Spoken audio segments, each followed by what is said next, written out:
Wote tunafahamu kuna vita inaendelea kati ya Iran pamoja na Israel. Hii vita inayoendelea tunashuhudia kote kote kukishambuliwa.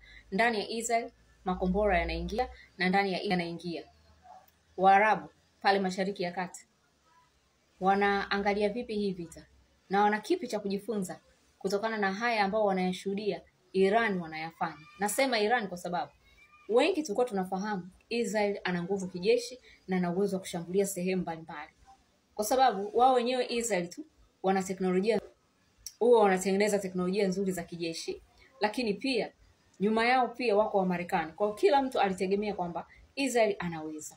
Lakini Iran watu wengi hawakutegemea kwamba ataweza kufanya haya anayoyafanya ndani ya Israel katika anga inaolindwa na ulinzi wa anga mitano.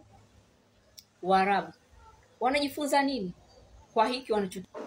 Nasema hivi kwa sababu Waarabu wanategemea ulinzi kutoka kwa Marekani. Marekani ndio wanalinda himaya za Kiarabu kutokana kwamba himaya za Kiarabu huwa haziaminiani. Kwa hiyo ili kuepusha kupinduliwa, ulinzi wanaopata huwa wanaopata kutoka kwa Marekani.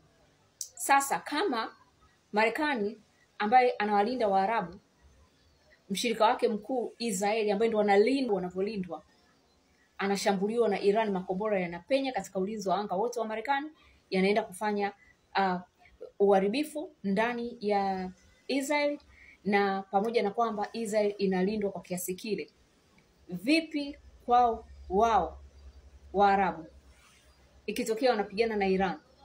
Je, ulinzi wa Marekani waepusha na kipigo cha Iran, ukizingatia wako karibu, lakini pia ukizingatia tayari Iran kumbe ana makombora ambayo yanaweza kupenya katika ulinzi wa anga wa Kimarekani ambao nchi za Waarabu huwa ndio wanautegemea kwa ajili ya wao kulindwa. Kaa nami niendelee kukuchambulia hili swala kwa undani zaidi. Subscribe hapo chini ili uwe wa kwanza kupata video zangu kama hizi. Jina langu ni Rachel Robin.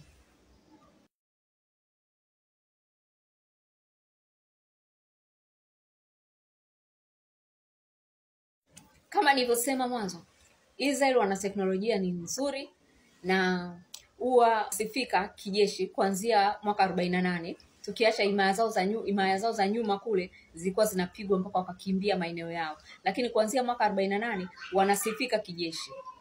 Walikuwa wanapigana na Waarabu, wanaungana na Waarabu wanashindwa kumpiga Israeli. Marekani yuko karibu na Israeli kwa sababu Israeli wanajiweza.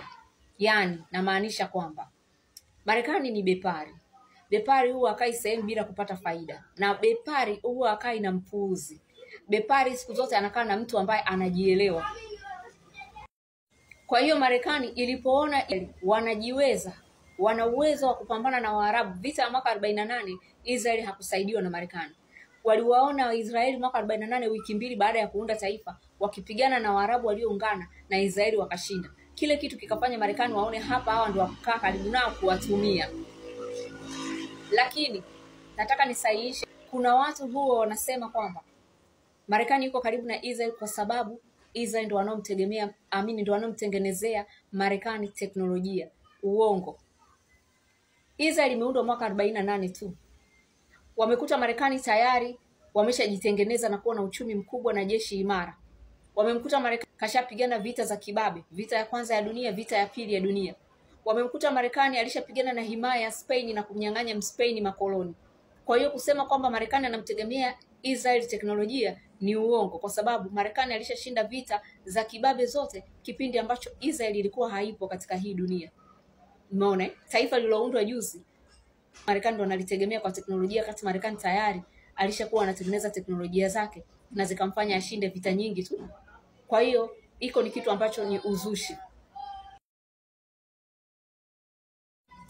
Ila tu Israel na Marekani kila mtu anapata faida kutoka kwa mwenzie. Ambazo Marekani anapata kutoka kwa Israel nilishazielezea katika video yangu iliyopita. Mnaweza mkaiangalia iko chini. Video yangu ya juzi nilielezea faida ambazo Israel anapata kutoka kwa Marekani. Umeona? Na lakini tunatakiwa tutambue pia kwamba Marekani huwa hawadili na taifa lisilojiweza. Wakisha kuona unajiweza ndo wanakuja kushirikiana na wewe. Au kama kwenye ardhi yako kuna kitu wanakitaka ndo watashirikiana na wewe. Israel wameprove kwamba pamoja na kwamba wanategemea teknolojia za Kimarekani, lakini pia na wao wameprove kwamba wana uwezo wa kutengeneza teknolojia zao nzuri na wanaziuza karibu kila mahali. Mchina ni mteja namba 1 wa teknolojia za Israel. Sasa kama mpaka Mchina ananunua teknolojia za Israel, Mchina nchi ya pili kwa kununua teknolojia zake za kijeshi ni Israel.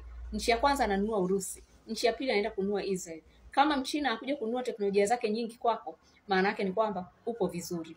Na teknolojia ambazo Israel anamuuzia Mchina ni zile alizotengeneza yeye Israeli mwenyewe, sio alizotengeneza kwa kushirikiana na Wamarekani. Kwa hiyo tunaona kwamba hata bila Marekani Israel yuko vizuri pia kwa, lakini wakiungana na Marekani nguvu inakuwa kubwa zaidi. Lakini pia tunaona kwamba Marekani hawaitegemei Israel kwa teknolojia, kwa sababu Israel imeundwa juzi tu mwaka 48. Tayari Marekani walikuwa ni watu ambao tayari wanajiweza. Sasa basi Waarabu kwa muda mrefu, kwa hiyo walikuwa wanamtetemekea Israel kutokana na ukuu ambao ameuonyesha, na wakaanza kukubali mpango wa Marekani wa kuunganisha Waarabu na Israel, na wakaanza hadi kusaini mkataba kama ule wa Abraham Accords. Sasa moja ya vitu ambavyo Waarabu walikuwa hawajawahi kushuhudia ni Iran akipigana na Israel. Kwa hiyo Waarabu hawajawahi kujua kwamba Iran ana nguvu gani dhidi ya Israel. Waarabu walikuwa pia nao wana uadui na Iran, lakini hizi siku za hivi karibuni wakaanza kupatana na Iran.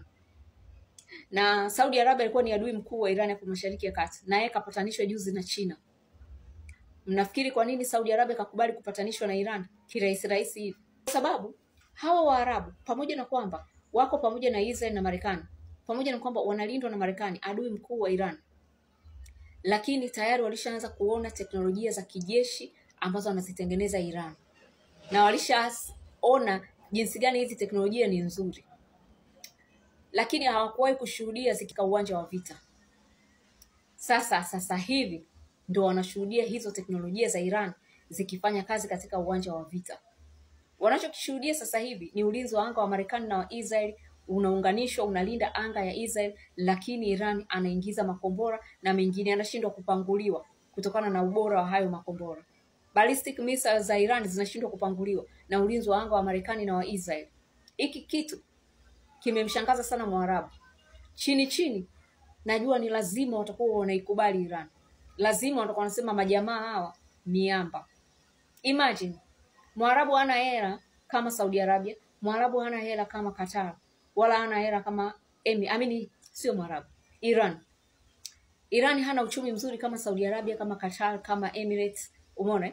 Iran anaishi na vikwazo vya kiuchumi, kwa hiyo uchumi wake sio mzuri. Lakini pia Iran kutokana na vikwazo hawezi kupata teknolojia mbalimbali. Pamoja na vyote hivyo, hajataka kutetemeka kwa Marekani ambaye ni jeshi namba 1 duniani, wala hajataka kutetemeka kwa Israel ambaye ana teknolojia nzuri sana za kijeshi hapo Mashariki ya Kati na anashirikiana na Marekani. Iran kaamua nitajilinda. Nitatengeneza teknolojia zangu nzuri, nitajilinda, sitakuwa chini ya mtu. Mataifa ya Kiarabu kitu kama hicho wameshindwa kufanya, pamoja na kwamba wana pesa kuliko Iran. Wameshindwa kusema tutajisimamia na tutajisimamia wenyewe katika kila kitu, kwa kuhofia kwamba Israel ana nguvu sana kuliko wao na Marekani ina nguvu kuliko wao. Kwa hawataweza kuwahimili. Badala yake wakaona tuungane, watulinde. Nafikiri watakuwa wamejifunza kitu kutoka kwa Iran kwamba pia hata sisi tunaweza kuwa na wanasayansi wazuri tukajisimamia kama Iran anavyofanya. Kutokana na hii nguvu ambao hawa watu wameiona kwa Iran na walishaanza kuiona kupitia teknolojia anazotengeneza Iran, ndio maana walikubali kupatana na Iran. Na sasa hivi baada ya hii vita tutakachokishuhudia, mataifa ya Kiarabu yakizidi kuwa karibu na Iran, lakini pia yakizidi kuwa karibu na Israel ili waweze kubalance kote. Kwa sababu ni wazi kabisa mpaka sasa hivi tulichokiona ni kwamba super powers za Mashariki ya Kati ni Iran pamoja na Israel.